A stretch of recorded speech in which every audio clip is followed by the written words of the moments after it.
So as my partner did before, he covered a lot about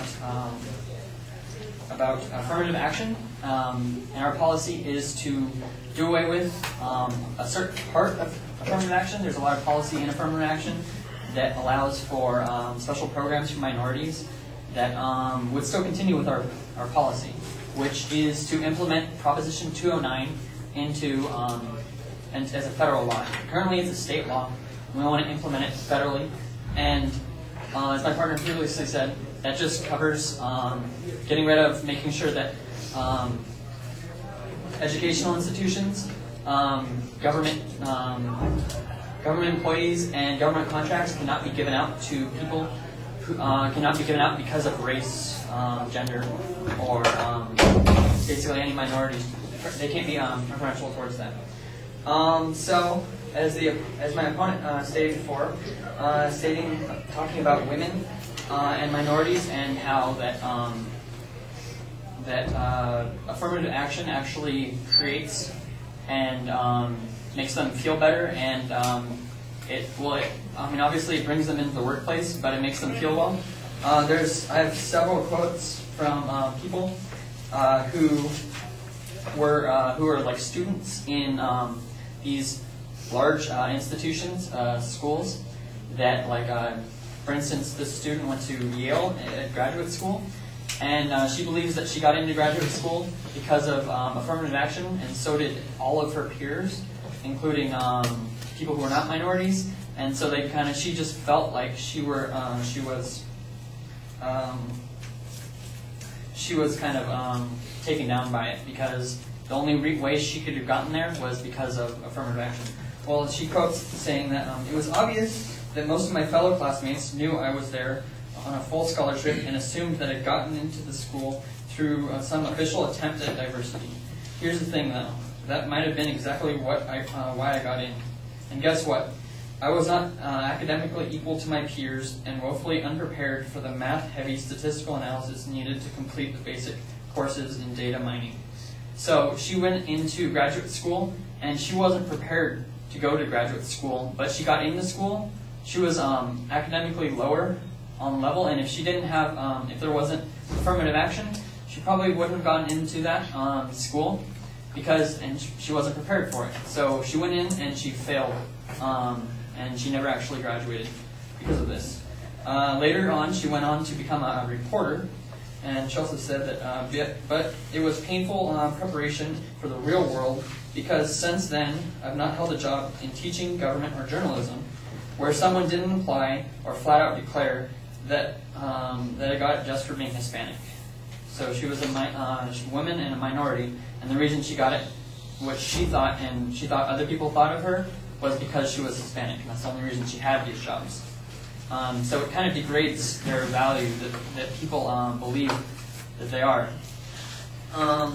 Also, my opponents stated that the Attorney General of Governor Brown stated that Proposition 209 is unconstitutional for the California Constitution, which can't actually be true, considering that Prop 209 has been implemented as an amendment into the Constitution.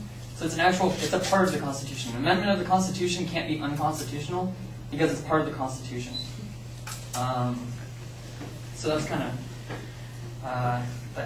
interesting there. Let's see.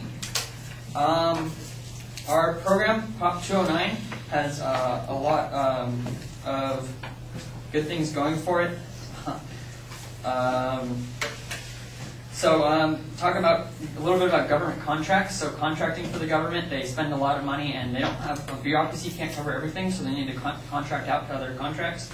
And Prop 209 has actually saved the state 5.6%, according to the state, saved 5.6% on as opposed to federal contracts over the same amount of period of time on those contracts, because of eliminating the affirmative action on the contracts. Let's see what else. Our proposition also in education, affirmative action is a major role, takes a major role in education. That's where it's most seen and most controversial. And our proposition actually increases the retention rates in education. As I stated before, the lady who wasn't prepared to go to school, but was accepted to school, she had to drop out of school because she was failing classes. But other people who would have been accepted to school because they were at the academic level to attend that school, they would not have dropped out, and so it increased the retention rate. So from a report by Aaron Hadley, stated, Proposition 209 recognizes the importance of allowing students to succeed on their own credentials. When students are competing with those who have equal qualifications, their grades improve and attrition rates decrease. Also, looking at, there's several states that have similar propositions to Prop 209. California obviously has it. Florida has a similar proposition. Nebraska. There is also, Michigan had it up until very recently when they're, when one of the circuit courts, the Sixth Circuit Court, federal court, deemed it unconstitutional, and that's actually going to go to the Supreme Court.